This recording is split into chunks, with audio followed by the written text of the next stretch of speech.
Doamnelor și domnilor, bună ziua și bine ne-am reîntâlnit la Vă Interesează. Sunt Cristian Deceanu. În fiecare zi, uitându-ne la televizor, ascultând posturile de radio, citind ziarele sau pur și simplu discutând cu cei din jurul nostru, putem avea impresia că suntem în plină apocalipsă. Suntem înconjurați de violență, suntem înconjurați de conflicte, suntem înconjurați de ură și de vulgar. Și nu numai aici, ci pe întreaga planetă. Nici natura nu se simte prea bine. Iată, la mai puțin de 100 de kilometri de noi se întâmplă cutremure destul de des. Sunt tot felul de calamități peste tot prin lume. De ce se întâmplă asta? Sau sunt acestea doar întâmplări sau fac parte dintr-un scenariu ceva mai larg? L-am invitat astăzi din nou în platoul emisiunii pe scriitorul Sebastian Ivașcu. Bună ziua, bine ați revenit! Bună ziua și bine v-am regăsit! Precedenta emisiune pe care am făcut-o este un record pentru site-ul Antena 1 Galați Brăila, 1200 și vreo 12 vizualizări, motiv pentru care ar trebui să le mulțumim telespectatorilor. Știu că sunteți un observator destul de atent al acestor fenomene subtile care se întâmplă dincolo de aparență. Ați auzit întrebarea din deschiderea emisiunii. Este vorba de niște întâmplări care se înghesuie în această perioadă sau e vorba de altceva? Sunt ferm convins că nu există nimic la întâmplare. Orice haos perceput este un tipar încă nedescoperit. Unitatea există întotdeauna în haos. Haosul este doar o iluzie, toate se leagă într-un fel sau altul. Bineînțeles că există o legătură. Dar de ce atât de multe în ultima perioadă? Practic depășesc puterea noastră de a mai suporta atâtea informații. Parcă în anii din urmă nu era atât de multă înghesuială de tot felul de evenimente, aparent fără nicio legătură unul cu altul. Eu cred că evenimentele au existat întotdeauna, în schimb mediatizarea lor, intensitatea la care sunt mediatizate a fost precipitată în ultima vreme. Suntem bombardați efectiv din ce în ce mai mult cu tot felul de lucruri.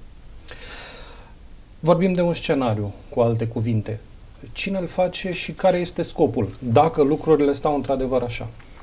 Mecanismele care se află în spatele scenelor, care trebuie cunoscute pentru a putea explica ceea ce noi percepem ca spectatori a unui show, ca să spun așa, sunt foarte complexe. Dar suntem numai spectatori sau suntem și noi participanți în acest spectacol? Suntem participanți voluntari pentru că ne complacem în situația asta. Continuați.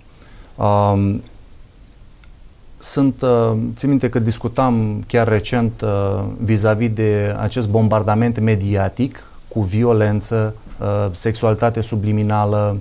Parcă toate emoțiile negative ne sunt evocate atunci când ne uităm la televizor sau la filme. Totul devine din ce în ce mai violent, superficial și coborât la un grad de umanitate cât mai jos. Nici nu măcar nu mai este uman, este animalic chiar. Nu încerc să-mi apăr colegii, dar nu uitați că ziarele sau televiziunile sau casele de producție sunt totuși niște afaceri și orice afacere vrea să lanseze pe piață un produs de valoare pentru a obține un profit, bineînțeles. Din punct de vedere economic, asta aș putea să o dau eu ca explicație a fenomenului de care vorbiți. Nici eu nu sunt de acord cu panta asta pe care a alunecat mass media, dar este o realitate, mai ales în condițiile în care economia, știm foarte bine, nu merge deloc. Este o realitate omniprezentă. În același timp, sistemul economic este creat în așa fel încât totul depinde de bani, funcționează cu bani. Sistemul financiar, practic, stă la baza tuturor interacțiilor de orice natură în societate. În același timp, în primul rând, suntem oameni. Da? Și trăsătura noastră principală este umanitatea. Unde tragem linia la a justifica ceea ce facem pentru bani? Vă propun un experiment. Sunteți managerul unui post de televiziune. Ce ați face în zilele noastre în așa fel încât să obțineți și profit, să vă mulțumiți acționarii, să vă plătiți dările către stat, salariile și toate celelalte, dar în același timp ceea ce oferiți pe post să fie frumos, să fie benefic? Cum ați împăca această capră și această varză care, cel puțin în situația actuală, nu știu dacă se poate împăca? Cred că cu modul meu de gândire și cu mentalitatea mea nu o să ajung niciodată să am o televiziune sau să conduc un post de televiziune. Pentru că atunci când este vorba de profit, scopul scuză mijloacele. Și asta este structura sistemului economic. Este o structură, trăim într-o societate piramidală, ierarhizată, compartimentalizată, care are la bază sistemul financiar ca monedă de schimb în absolut orice tranzacție. Și atunci când scopul este profitul, faci totul pentru profit. Iar în cazul media nu prea există limite unde să tragi linia. Se poate și altfel? Mă refer la sistemul acesta financiar de care vorbeați. Există și o altă posibilitate? Cel puțin noi, oamenii din ziua de astăzi, nu cunoaștem altă realitate. Bineînțeles că există foarte multe posibilități, dar nu o să vedem o schimbare radicală și nu în viețile noastre și nici în viitorul apropiat. Schimbările radicale în societate se întâmplă de-a lungul a sute și mii de ani. Nu se întâmplă de pe o zi pe alta. Deci o schimbare radicală nu. O atenuare și o îmbunătățire a situației cu siguranță se poate. Și cum ar putea fi acest sistem diferit, care să nu se bazeze pe lupta asta nebună pentru profit? Ar trebui să, în primul rând, să devenim conștienți de adevărata noastră natură umană, pentru că suntem oameni, nu animale, nu ne batem pentru nos. În același timp, întotdeauna uităm că, copiii de azi sunt adulții de mâine, aia sunt crema societății, deci felul în care sunt educați de mici se reflectă ca și adulți. Totuși, aș vrea să merg pe aceeași idee. Descrieți-mi puțin cum ați vedea dumneavoastră un sistem de ăsta benefic pentru oameni. Cam cum ar arăta o astfel de societate ideală? O societate ideală, în primul rând, are la bază valori spirituale, pentru că natura noastră este spirituală, nu valori materiale. În același timp, aș cultiva mult mai mult latura noastră spirituală și creativă. Trăim într-o societate în care oamenii sunt efectiv blocați în gândire în emisfera stângă. Emisfera stângă este emisfera cerebrală care are legătură cu logicul, cu materialul, cu financiarul, cu toate lucrurile materiale. Aia e emisfera care ne proiectează gândirea. Emisfera dreaptă este cea spirituală și creativă. Și dacă observăm chiar și sistemul educațional, încă de la creșă, de la cămin și din clasele primare, copiii sunt educați să gândească exclusiv prin prisma emisferei stângi. Partea creativă și spirituală nu este adresată absolut deloc, în sensul că nu sunt educați ca și indivizi, să-și facă propria părere, să treacă prin filtru propriu. Pur și simplu materia le este predată, ei trebuie să o îngurgiteze. Cât de bine o regurgitează și ad literam, așa sunt răsplătiți cu note și sunt promovați și așa mai departe. Așa funcționează sistemul și asta este până la sfârșitul facultății și doctorate. În felul ăsta creezi o societate blocată în emisfera stângă cu gândirea, cu o gândire stângace. Astfel de indivizi sunt indivizi dezechilibrați, pentru că nu au un echilibru între dreapta și stânga. Avem două părți, deci toate trebuie cultivate cu aceeași intensitate. Și societatea, bineînțeles, că reflectă lucrul ăsta. Cu alte cuvinte, și părinții care sunt primii educatori ai copiilor și profesorii mai târziu participă cumva fără să știe la acest proces. Bineînțeles, părinții de azi au fost copiii de ieri. Și sistemul ăsta și mecanismul prin care societatea este educată, în ghilimele, și mai bine zis îndoctrinată și condiționată, este de mii de ani. Nu s-a născut de azi de ieri. Este de când e umanitatea pe pământul ăsta. Doar că în ziua de azi, din cauza mijloacelor de informație și accesul la informație care le avem pe toate căile posibile, îl observăm mai ușor. Până acum era ascuns. Eram efectiv condiționați la a percepe realitatea vis-a-vis de ce percepem în jurul nostru. Dar acum ai acces la absolut orice de pe glob. Să fie asta o breșă în acest sistem care tinde să oprime umanitatea? Să fie o crăpătură prin care se vede puțină lumină? Eu o consider o sabie cu două tăișuri. Sistemul informațional, cum este internetul, televiziunea, scris, absolut tot ce ține de media, este o sabie cu două tăișuri în sensul că îți dă accesul la informație, poți să găsești absolut orice informație există undeva, doar tu trebuie să o cauți și să o discerni în funcție de ceea ce crezi tu că e bine sau e rău sau ce îți folosește sau ce n-ai nevoie. În același timp, permite o controlare foarte bună a traficului, a fluxului de informație. Ați pronunțat un cuvânt magic, i-aș spune eu, discernământ. În condițiile în care ești bombardat cu tot felul de informații care nu sunt benefice, dar pe care o ființă umană le ia drept bune, discernământul nu prea mai are foarte multă valoare. cum se poate el educa? Cum poate ființa umană să facă diferența între ceea ce îi dă societatea și îi spune că e bine și ceea ce este de fapt bine pentru ea?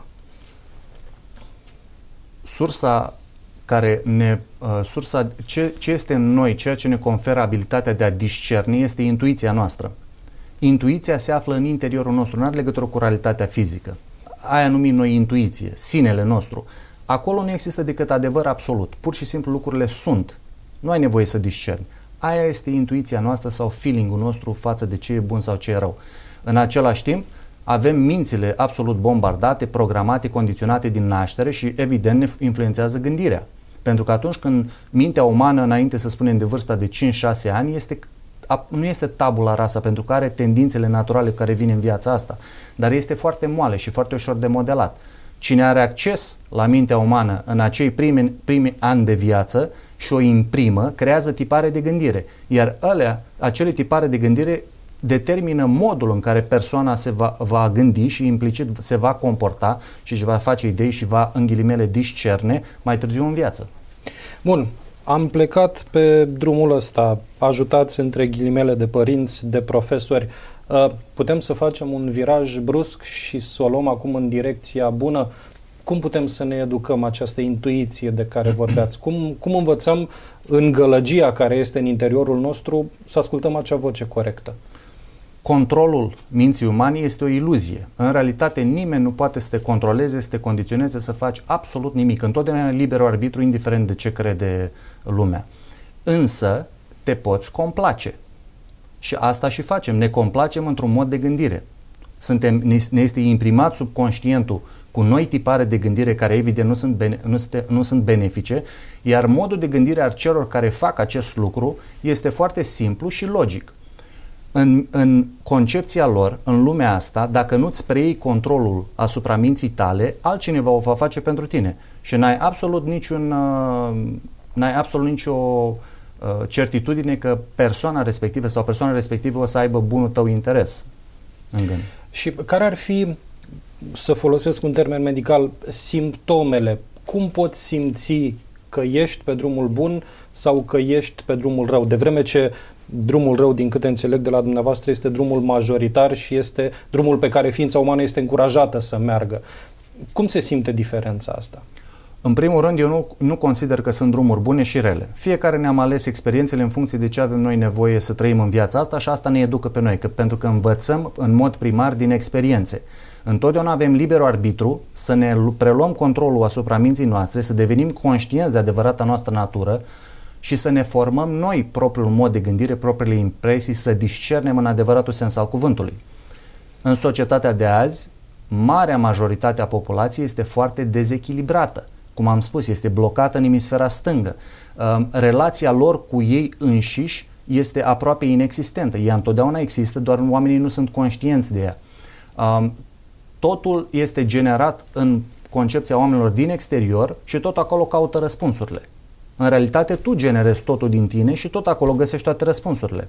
De asta am spus că trebuie educat și cultivat omul încă de la o vârstă foarte fragedă să își dezvolte toată capacitatea lui mentală și din dreapta și din stânga ca să ai o persoană echilibrată. O persoană dezechilibrată, evident că este absolut dezechilibrată și în viața de zi cu zi. O persoană blocată în emisfera stângă este preocupată exclusiv cu lucruri materiale. Nu există nimic. Ați observat că toată lumea are o oroare de a se plictisi sau de a pierde vremea? Adică orice moment petrecut tu cu tine însuți în liniște devine o tortură. Pentru că nu suport să-mi ascult gândurile. Foarte interesant acest concept și sunt foarte multe lucruri în societate care se opun acestor momente. Modalități de distracție, unele dintre ele foarte zgomotoase, unele dintre ele nocive organismului, cum ar fi băutura, cum ar fi drogurile. Deci există, cel puțin din câte observ eu, un efort prin care ființa umană este împiedicată să petreacă, așa cum spuneați, timp cu ea însăși. Hai să vedem cum încep toate lucrurile astea. Copilul este luat de foarte mic și dus la creșă sau grădiniță. Care este logica la a băga în sistemul educațional un copil care în primii ani din viață se formează și este ajutat de părinți? Practic tot universul lui exterior este familia. Și aia imprimă modul de gândire și comportamentul și îl ajută să se adapteze vieții fizice. E luat la o vârstă foarte, foarte fragilă și dus la grădiniță. La grădiniță petrece ore pe zi. Mai târziu începe școala primară. Petrece ore pe zi și pe urmă mai petrece încă aproape același timp făcându-și în ghilimele temele. Care e logica, niciodată n-am văzut-o. După aia are timp liber. Mai târziu devine student și când trece de tot acest carusel în care petrece 8-10 ore pe zi dedicat școlii, ajunge adult. Și adulții ce fac? Își petrec toată ziua muncind. Nu mai au absolut niciun timp pentru ei. Iar ceea ce numim noi timp... Iar când nu muncesc, sunt îngrijorați pentru familie, pentru copii, pentru rude și așa mai departe. Practic, societatea este structurată în așa fel încât să ai absolut tot timpul ocupat și tot timpul să fii sub presiune, să n-ai absolut deloc timp pentru tine. Pentru că atunci când ai timp pentru tine, te liniștești, începi să gândești și începi să analizezi și să observi. Când îl ții pe om în șah non-stop, nu mai are timp să facă treaba asta. Referitor la educație, revin obsesiv cu întrebarea pe care am avut-o și în ceea ce privește sistemul financiar. Vedeți altă posibilitate? Vedeți educația altfel? Bineînțeles. Mintea umană, omul folosește circa sub 10% din capacitatea cerebrală. Nimeni nu-ți spune în orice branșă a științei ce funcții au celelalte 90 și ceva la sută de procentaje. 3% din ADN, din genomul uman, este cartografiat. Se cunoaște în ghilimele. 98%, 97, 98% se spune că nu se știe ce funcție are. Se spune.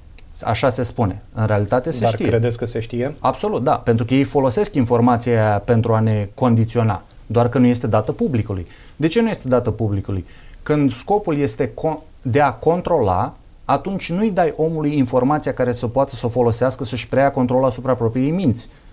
Și atunci omul este ținut la o capacitate cerebrală foarte îngustă. Atunci când te naști, când vii în viața asta, îți încodezi în ADN-ul tău cine ești și toată suma acumulată a cunoștințelor minții dumnezeiești. Tot ce s-a știut vreodată în creația asta și se va ști de acum încolo, e deja în tine.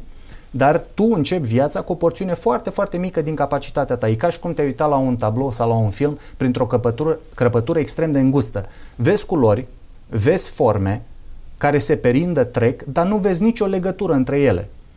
Asta înseamnă... Deci nu ai imaginea de ansamblu. N-ai o imagine de ansamblu, pentru că ochii minții au cataractă. Nu întâmplător m-a amuzat și am scris despre asta că în tratatele medicale, chiar glanda pineală, care este de fapt ochiul minții, se află chiar în centrul creierului, la adulți se spune că este parțial calcifiată, fără a se da absolut nicio explicație. Nu e normal ca o glandă să fie parțial calcifiată.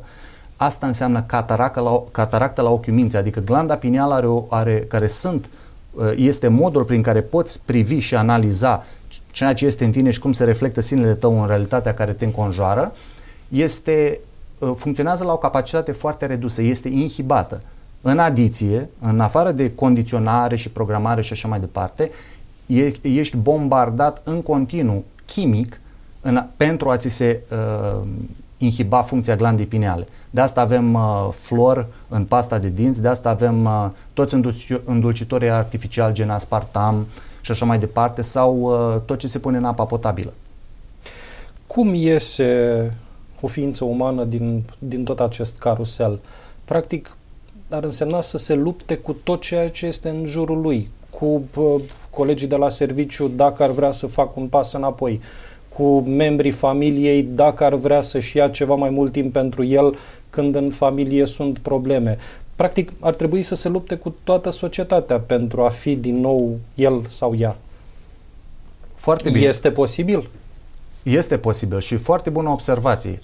Este incredibil cum am ajuns ca atunci când vrei să faci ceva bine pentru tine, să faci un pas în spate, să privești lucrurile obiectiv, toată lumea țipă la tine. Da, ești considerat nebun. Un paria, ești marginalizat. Așa este construită societatea. M-a amuzat lucrul ăsta și am făcut o paralelă cu o turmă de oi. Oile măcar au nevoie de niște câini care să-i țină în șah, să nu fugă.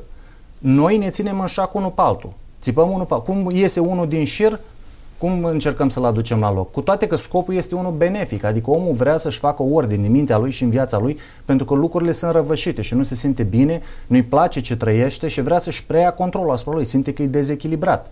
Pentru că asta nu ne părăsește niciodată. Intuiția ne spune când lucrurile nu sunt în regulă. Da, dar nici nu știm ce să căutăm. Simțim că este ceva în neregulă, vrem ceva mai mult sau mai bine față de ce avem, dar gândim tot prin prisma a ceea ce ni s-a oferit până acum. Pentru noi, în general, mai mult sau mai bine înseamnă o casă mai mare, o mașină ceva mai scumpă, o vacanță într-o țară ceva mai îndepărtată și un post ceva mai bun la job. Interesantă observație. Practic, suntem învățați și condiționați să ne raportăm la cele mai joase funcții ale noastre.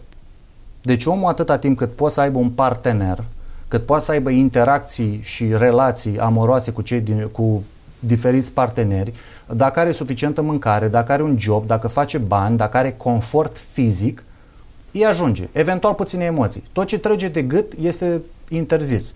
Să gândești, să-ți folosești funcțiile înalte din tine. Și nu întâmplător, când vine vorba de condiționare, mai ales dacă ne referim la copii, observăm că tot ce înconjoară universul unui copil atunci când este mic, îl învață, îl condiționează de mic să raporteze la funcțiile grosiere din corp. Nimeni nu-și pune întrebarea de ce copii, toate desenele animate pentru copii, toate jucăriile pentru copii, tot ce înconjoară un copil sunt animăluțe. Eu niciodată nu am văzut un animăluț care să vorbească ca un om. Plus că și niciodată n-am văzut ursuleți plușați în natură. În toate desenele animate din ziua de astăzi mă îngrozesc când mă uit, este foarte multă violență, este foarte mult sânge, sunt împușcături, sunt lucruri de genul ăsta care, cel puțin pe vremea mea, nu vreau să par, știu eu, retrograd, dar cel puțin pe vremea mea nu erau. Parcă pe vremea mea desenele animate erau mai plăcute la văzut. Lucrurile au fost, subconștientul a fost imprimat de-a lungul multor generații foarte subtil, foarte metodic și foarte încet. S-a început ușor și încet lucrurile au fost intensificate până ajungem la desenele animate și tot ce înconjoară universul unui copil virtual din ziua de azi. Sunt învățați să se raporteze la animale pentru a trezi partea animalică din ei, instinctele, funcțiile grosierele, funcțiile joase, reproductiv, digestiv, nimic ce ține de intelect și intuiție. De asta copiii au numai jucării animăluțe, de asta au în povești sunt numai animăluțe, totul este, iar când vine vorba de desene animate, povești și jucării, trebuie să înțelegem cum funcționează mintea umană la o vârstă foarte fragedă, pentru că nu are niciun punct de reper pentru realitatea fizică. Punctele de reper sunt create, de asta vine omul în viața asta să se acomodeze în primii ani cu ea.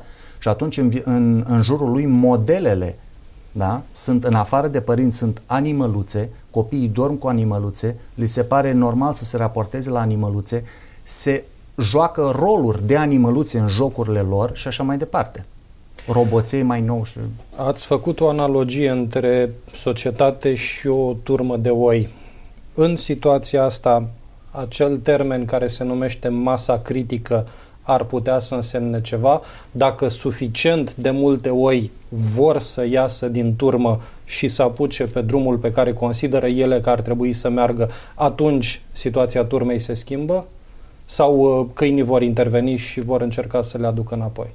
Există o masă critică în absolut orice. Este una dintre legile după care funcționează realitatea fizică, pentru că o societate reprezintă suma acumulată a indivizilor, cu gândirea lor, cu acțiunile lor și așa mai departe. Deci dacă suficiente persoane reușesc să facă schimbări în ei înșiși și în modul de gândire, automat le se reflectă în comportament, în interacția unii cu alții și se reverberează la nivelul unei întregi societăți. Asta nu se întâmplă decât în următorii câteva mii de ani. E o idee optimistă, e o idee pozitivă. Asta înseamnă că nu e chiar totul pierdut. Ne oprim deocamdată pentru o scurtă pauză, revenim imediat.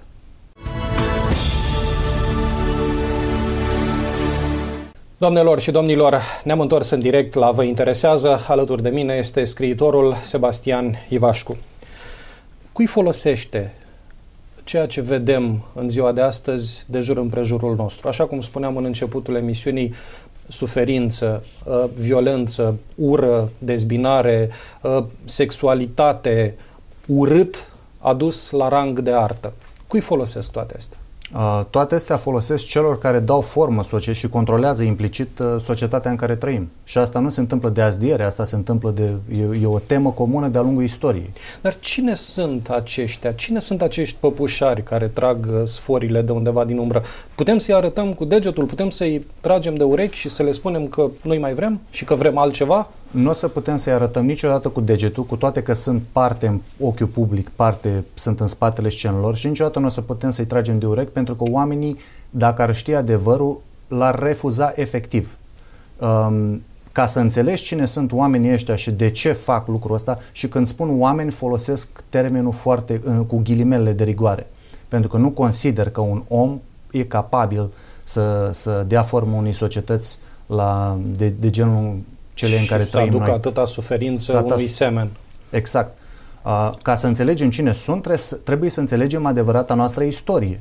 Și știu că este un șoc pentru toată lumea atunci când spun că ceea ce am învățat noi la istorie nu are absolut nicio legătură cu istoria adevărată a omenirii, de la începutul până în momentul actual. Este o afirmație foarte gravă. Știu. Puteți să o probați cumva? Puteți să o susțineți în vreun fel? Lucrez la o carte în care efectiv descriu istoria omenirii din ziua zero și de când a fost colonizat pământul ăsta și până la ora actuală. Și cum se poate manipula istoria?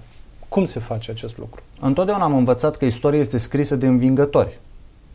Nu? Atunci cei care vor să lase o anumită impresie și o temă pentru a continua o agendă care e veche de mii și mii și mii de ani, ei scriu și modifică istoria. Adică istoria de-a lungul timpului a fost consemnată, nu? Și a fost consemnată de cei care au învins, cei care au avut controlul, cei care au perpetuat acest sistem. N-a fost redată pentru binele umanității. Nu există așa ceva pentru binele umanității. Și atunci, cum putem să aflăm noi care este istoria reală? Bazându-ne pe ce? Cred că istoria informația reală există, doar că nu vrem, ne complacem și nu o căutăm, nu facem un efort activ în a o căuta și a o descifra. Un este faptul că informația adevărată întotdeauna se află încodată simbolic în mituri și legende. Deci miturile și legendele sunt ca niște povești simbolice care efectiv au în ele încodate informația reală. Nu trebuie luate ad literam, așa cum și Biblia este o poveste simbolică. Vechiul Testament reprezintă adevărata istoria umanității și adevărata natură umană, creația noastră și așa mai departe, iar Noul Testament reprezintă planuri de viitor în forma ei originală. De-a lungul timpului, chiar și Biblia a fost rescrisă de nenumărate ori și modificată pentru a acomoda agenda de control care există de la începutul timpurilor. Dar și-a păstrat totuși o valoare informațională care să o facă totuși benefică pentru cei care o citesc? Valoarea informațională nu s-a schimbat niciodată. Așa cum 1 plus 1 întotdeauna o să facă 2, atunci când înțelegi codurile simbolice și începi să descifrezi, lucrurile sunt foarte clare și simple, indiferent de cum ai modifica povestea în sine. Și cheia asta de codificării, unde o găsim? Cum o găsim? Trebuie să ne învățăm să ne deschidem mintea, în primul rând, cu 4%, 6% din creier nu prea vezi clar. Nu poți să înțelegi lucrurile bine. Ai nevoie să-ți amplifici abilitatea de a percepe și a analiza. Deci să lucrezi cu un computer mai potent. În același timp, ai nevoie de accesul la informații. Trebuie măcar să ai un rol proactiv în a căuta lucrul ăsta. Haideți să ne întoarcem puțin și la basme, la legende, la povești. Personal și eu sunt de acord cu ideea că acestea au în ele foarte multe informații adevărate. Cum au scăpat ele de această cenzură care se întâmplă de la nivel înalt, ca să-i spunem așa? Eu fac întotdeauna o diferență între basme, povești și legende și mituri din trecut. Basmele și poveștile cu care generații întregi au crescut de-a lungul, cred că a ultimor câteva sute de ani, reprezintă formele incipiente de programare și control a minții umane. Și nu întâmplător și fără nicio surpriză sunt direcționate către copii. Pentru că copiilor li se citește noaptea, li se citesc povești înainte de culcare. Nu? Iar poveștile care noi, cel puțin generația noastră cu care am crescut, sunt poveștile clasice. Și românești, și frații Grimm, și la tot ce am fost noi expuși de-a lungul timpului. Iar mecanismul l-am explicat în scris cum funcționează mintea umană și de ce rol au poveștile. Atunci când unui copil îi se citește o poveste, copilul stă și își imaginează acel scenariu în mintea lui. Ăsta este același mecanism după care visele informația este filtrată din supraconștient în conștient prin intermediul viselor, prin intermediul glandei pineale. Deci glanda pineală este portalul dintre non-fizic și fizic și limbajul prin care funcționează este imaginația. Atunci când aude copilul o poveste, își derulează acele imagini în minte, iar imaginile simbolic îi imprimă subconștientul cu ceea ce a încodat simbolic cel care a scris povestea sau tema poveștii. Și atunci, repetând și repetând și repetând și repetând, subconștientul este imprimat și tema de dedesubt, aia ascunsă a poveștii, devine un tipar sau tipare de gândire, care mai târziu influențează copilul în gândire, devenind adult. La fel și basmele din trecut. Alea au fost formele incipiente. Același rol l-au avut și muzica ca formă de muzica, opereta, operele și teatru, ca forme de cum să spun, de socializare sau ce rol au avut ele în anii trecuți. Treptat, în ultima 100 de ani am observat o dezvoltare, un boom tehnologic. Am avansat foarte mult tehnologic. În ultima 100 de ani am avansat, cum să spun, matematic vorbind, da, chiar nefiresc. Nefiresc, da, pentru că a fost accelerat artificial. Având acces la tehnologie, nu mai ai nevoie de acele forme incipiente. Acum poți să downloadezi direct în mintea omului. Este un bombardament informațional încodat subliminal constant asupra noastră. Din același scenariu fac parte și negarea sau exilarea adevăratelor valori umane la categoria și altele sau la categoria nu ne interesează. Ziceați mai devreme în pauză de măcelările ale limbii române, de faptul că pe Eminescu nu-l mai citește nimeni, lucru care se vede la bacalaureat și la alte examene. Face parte asta din același scenariu? Bineînțeles. Și care este motivul pentru care limba română și nu numai limba română, toate limbile sunt măcelărite? Dau un exemplu în particular care ilustrează ceea ce vreau să subliniez. Odată cu evoluția tehnologică am observat în anii 80 a apărut internetul și la sfârșitul anului 80, începutul anului 90, la noi în România, puțin mai târziu, au apărut site-urile de socializare sau modul de a socializa. A fost Mircu, chat-urile și așa mai departe.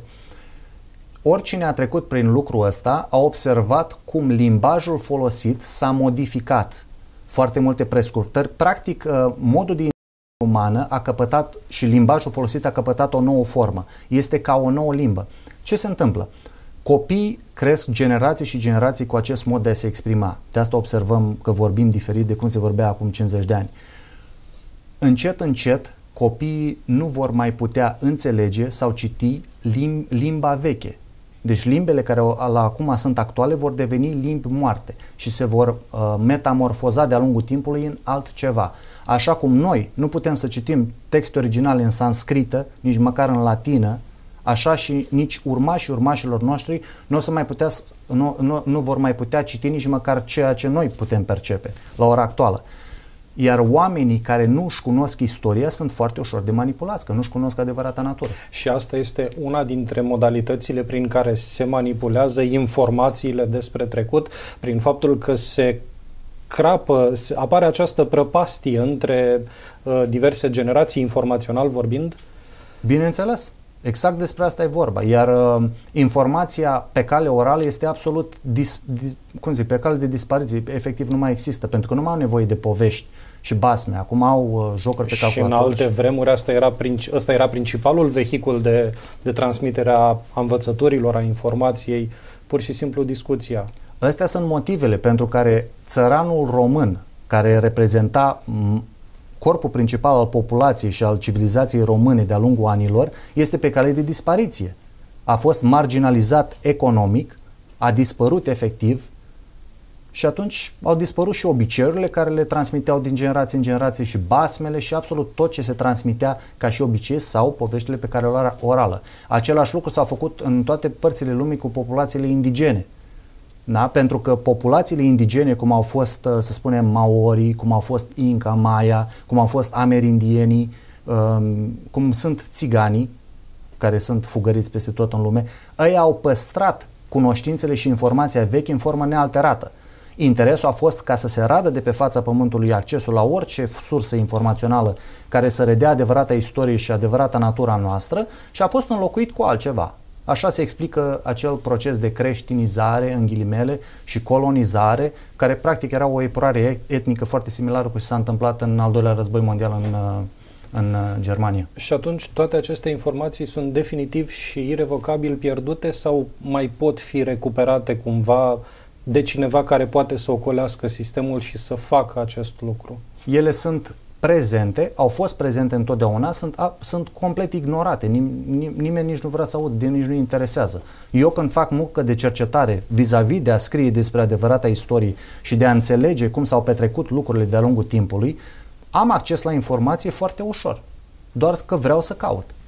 Și acest acces nu este blocat în niciun fel în clipa în care vreunul dintre păpușari, dacă putem să-i numim așa, observă că informația respectivă este accesată? Cine o să stea să mă asculte pe mine? Când primul lucru care îl spun este tot ce ai învățat vreodată la istorie n-are legătură cu realitatea. Din start, omul are o bază de date pe care a acumulat-o de-a lungul vieții, iar unul de mecanismele minții umane, foarte simplu, de apărare. Atunci când apare informație nouă care contrazice ce ai deja înmagazinat în baza de date, mintea ta automat respinge sau pune, în cel mai bun caz, pune un semn de întrebare vis-a-vis de ce aude nou. Dar informația aceea bună n-ar trebui să rezoneze cu ceva din ființa noastră profundă și de acolo să iasă la suprafață informația că, da, ce ai aflat este adevărat? Este acest baraj creat de minte atât de puternic încât nu poate fi străpuns? Barajul este iluzoriu, iar noi ne complacem. Istoria adevărată, exact ceea ce s-a întâmplat de-a lungul timpului pe planeta asta până în ziua de azi, o cărăm în memoria intracelulară prin ADN-ul nostru, în corpul nostru, care are acumulat memorie ADN de-a lungul tuturor generațiilor și strămoșilor noștri. Deci, pentru că, de exemplu, experiențele părinților mei, a bunicilor, străbunicilor și tot lanțul meu, toți cum să spun, ascendenții mei, eu le car memoria intracelulară în mine și pot să o explorez. Automat, când auzi informație care este adevărată, rezonează cu tine. Deci nu-mi fac niciodată probleme vis-a-vis de aia. Informația adevărată întotdeauna o să o rezoneze cu oricine. Dacă îi sperie sau ei o resping, aia e treaba lor. Fiecare trebuie să-și facă propria opinie. Un alt aspect urât de-a dreptul și de-a dreptul malefic al societății în care trăim este violența. O întâlnim și la aspect micro, violență în trafic, violență în familie, între soți, asupra copiilor, dar o întâlnim și la nivel planetar, violență între țări, între curente de opinie, între religii și așa mai departe. Vine această violență din noi sau este provocată de undeva din exterior? Întotdeauna rezonează cu ceva din noi, altfel nu ne-am complace. Dar face parte din natura umană și moștenirea noastră genetică și natura noastră vis-a-vis de cine sunt strămoșii noștri și din ce ne tragem. Dar nu despre asta e vorba. Este vorba cum psihicul uman, de-a lungul timpului, a fost imprimat foarte, foarte încet să accepte și o imprimare din asta, repetiție, de la un grad foarte mic de violență până la un grad foarte mare, până se obișnuiește. Așa ajungem în ziua de azi să vedem la știri numai crime și accidente, chiar filmate live și se repetă de câteva ori imaginile, așa avem filmele ultraviolente care sunt numai cu împușcături și cu bătăi și cu sânge, cât mai mult sânge, și cu zgomote foarte puternice și cu efecte vizuale care pur și simplu te zgârie, nu pe retină, pe creier, de-a dreptul. Este un pachet foarte complex prin care mintea umană, când vorbim despre filme în particular, este imprimată. Coloana sonoră a filmului este ca o arie de operă care efectiv joacă la pian emoțiile tale. Lucrul ăsta este făcut în concordanță cu imaginile, este, cum să spun, sunt ambele făcute împreună și și tema subliminală a filmului, fiecare actor reprezintă o parte din personalitatea ta, de asta avem afinități față diferiți actori sau diferite situații. Efectiv, îți joacă emoțiile la pian, cum vor ei, și îți imprimă subconștientul cu ceea ce vor să-ți imprime. Cei care lucrează în această industrie știu ceea ce fac sau se lasă și ei duși de val, la fel ca mai toată societatea noastră? Sau există și în această industrie niște păpușari care manevrează lucrurile în direcția în care se dorește? Bineînțeles, tema generală și direcția în care se duce un film este dictată din spatele scenelor. După asta este luată de regizor, scenarist, toți fac la vârf, fac ceea ce le este dictat ca temă. Însă ei sunt oameni foarte talentați care îți dau o formă acelei idei. Și pe mine întotdeauna m-a surprins faptul că, dacă știi ce se întâmplă în spatele scenelor, efectiv, temele astea generale în filme în particular, chiar dacă au legătură cu control și condiționare, sunt dictate ca pentru o audiență de 4-6 ani. Adică ei efectiv ne consideră proști sau reduși mental. Și la modul la care ne complacem încep să cred că nu-s departe de adevăr. Da, pentru că în această industrie se câștigă zeci, sute de miliarde de dolari, deci lucrurile funcționează pentru ei. Cei care efectiv contribuie la producția filmului, mă refer la efecte vizuale, coloană sonoră, fiecare își face treaba lui în pătrățica lui. Este dat o temă și el se conformează. Iar când ești plătit foarte bine, nu prea te interesează de lucruri subliminale. Așa este. Revenind la violența dintre țări, în permanență undeva pe planetă este un conflict. E nevoie de așa ceva? De ce se întâmplă aceste lucruri? Adepții teoriei conspirației spun că acolo se consumă armament, muniție, alimente și că asta le face foarte fericite pe firmele din domeniu. Să fie vorba numai de atât sau e mult mai mult de atât? Este mult mai mult de atât. Aia este numai la suprafață. Întotdeauna cele mai profitabile afaceri de-a lungul istoriei au fost războaiele. În același timp, puterile care sunt în spatele scenelor, cei care dictează politica mondială, efectiv joacă șah, creează societăți, creează civilizații, creează forme de guvernământ, creează sisteme financiare. Toate sunt instrumente cu ajutorul cărora manipulează. De-a lungul timpului au încercat diferite sisteme de guvernare pentru a crea o societate care poate fi controlată cât mai ușor. Ți-au creat iluzia de capitalism, ți-au creat întotdeauna dezbină pentru a putea controla mai ușor. Ți-au creat opusul, ți-au creat comunismul. Au văzut comunismul n-a funcționat. Teoretic funcționa, practic n-a funcționat cum au vrut ei. Și atunci l-au desfăcut foarte ușor de-a lungul a cred că nici 20 de ani, nu? Și asistăm la aceeași metodă repetată de-a lungul istoriei și nici măcar nu ne dăm seama de asta. Îți dau un exemplu simplu. De la mijlocul anilor 80 până la mijlocul anilor 90, cred, tot blocul ex-sovietic și toată Europa de Est comunistă a fost spartă în bucățele. Toate regimurile totalitare au fost înlăturate, toți dictatorii au fost înlăturați și la noi în România a fost la fel. Și au fost la noi la modul violent. La modul violent. Adică în alte părți parcă a fost ceva mai umană această tranziție. La noi s-a întâmplat cu sânge. Absolut. Orice metodă trebuie folosită, o folosesc. Îți creează o diversiune socială ca motiv pentru că populația nu mai suportă și așa mai departe. Au oamenii gata pregătiți, programați pentru rolul care trebuie să-l joace, îi pun înapoi în societate și în 10 ani ai o nouă formă de guvernare, s-au dus în direcția în care vor să se ducă. Deci, în timp ce a căzut toată Europa de Est, au fost evenimente populare deghizate sub forme de revolte și nemulțumiri care au dus la schimbarea unor regimuri comuniste înlocuite cu un alt tip de guvernare, reintegrate apoi în Uniunea Europeană. Același lucru am asistat în ultimii 2 ani, s-a întâmplat în Africa de Nord și în peninsula arabică. Da? Au început cu Tunisia sau Egiptul? Cu Egiptul, pare mi se. Și din câte am înțeles, urmează să se întâmple și pe continentul american. Absolut.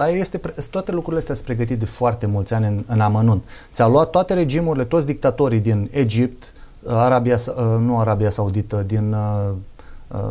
acum se ocupă de Siria, a fost asta unde a fost Gaddafi, în Liban. Și așa mai departe. Ți-au luat, ți-au creat un show foarte sângeros și violent și impresionant la TV ca un film de acțiune. Exact, ca un film de acțiune. un film de acțiune foarte prost regizat, pentru că eu cred că trebuie să ai o putere de percepție foarte redusă să nu-ți dai seama că ceva e în neregulă cu show-ul ăla la TV. Dar uitați că cel puțin în Irak lucrurile au fost atât de evidente. A doua oară s-au dus acolo în căutarea unor arme de distrugere în masă pe care nu le-au găsit. N-a avut nimeni de plătit pentru această greșeală tactică, ar putea să-i spună niște diplomați. De fapt a fost o crimă împotriva umanității. Nimeni n-a avut de suferit. A căzut un președinte, a venit altul și cu asta basta. Dar nimeni nu și-a pus întrebarea că Irakul, regimul irakian, la fel și regimul iranian, au fost în spatele scenelor finanțate, construite tot de Statele Unite și celelalte mari puteri. A fost războiul care l-am văzut și noi în anii 80 la televizor, Irak-Iran, da? Pe urmă i-au lăsat în pace, s-au băgat iar în ei, i-au dat la o parte, au ras Irakul efectiv de pe fața pământului și acum e o varză acolo, și din punct de vedere social și politic și de orice fel, au dărâmat țara aia complet. Acum se ocupă de Iran, creează tot felul de diversiuni și motive pentru a invada și a schimba regimul. Toate astea se întâmplă, nimeni nu pune cap la cap lucrurile astea, care sunt foarte, foarte simple. S-a întâmplat în Europa de Est, îți face și în Arabia, ți-a făcut Uniunea Europeană, după aia îți face o Uniune Arabă, pe urmă se ocupă de Statele Unite. Statele Unite are 3 mari țări. Are Canada, Statele Unite și Mexicul jos, ce obțin în partea de nord. Și în ultimii 30-40 de ani, practic oricine a trăit în Statele Unite, eu am trăit 10 ani acolo, granițele nu prea există. Se trece ușor din Statele Unite în Mexic, tot sudul Statelor Unite este plin este o populație enormă de și urmașilor. Dolarul se folosește cam peste tot. Cam peste tot. Canadienii sunt ca americanii, treci din Canada numai cu buletinul în Statele Unite și invers, nici nu simți că ești în altă țară, mentalitatea diferă puțin, iar economic se diluează, la fel se strică toate sistemele economice și pe urmă te trezești cu o Uniune Nord-Americană. Ultimul minut al emisiunii, știu că pregătiți o carte care va fi lansată cât de curând. Pe scurt, despre ce este vorba și când să o aștepte cititorii? Am scris o carte ca un manual teoretic și practic pentru a-ți cunoaște propria ta minte, pentru a te explora pe interior. Toate tehnicile care le-am folosit mentale cu mine și cu clienții mei, structura minții umane, structura realității fizice, legile care guvernează interiorul, atât interiorul cât și exteriorul nostru, exact ca un manual practic care accesibil oricui și care să-l poată folosi. Am descris mecanismul viselor, un mini-dicționar de vise, cum pot fi interpretate, numele, ce încă o dată numele nostru, cum ne alegem numele, care este... Când îl găsim în librării? Încă n-am o dată exactă, săptămâna viitoare știu o dată pentru lansare. Și îl așteptăm cu nerăbdare. Domnule Sebastian Ivașcu, mulțumim pentru participarea la emisiune. Și eu vă mulțumesc. Doamnelor și domnilor, vă interesează, se oprește aici. Un weekend minunat în continuare, alături de Antena 1 Galați Brăila.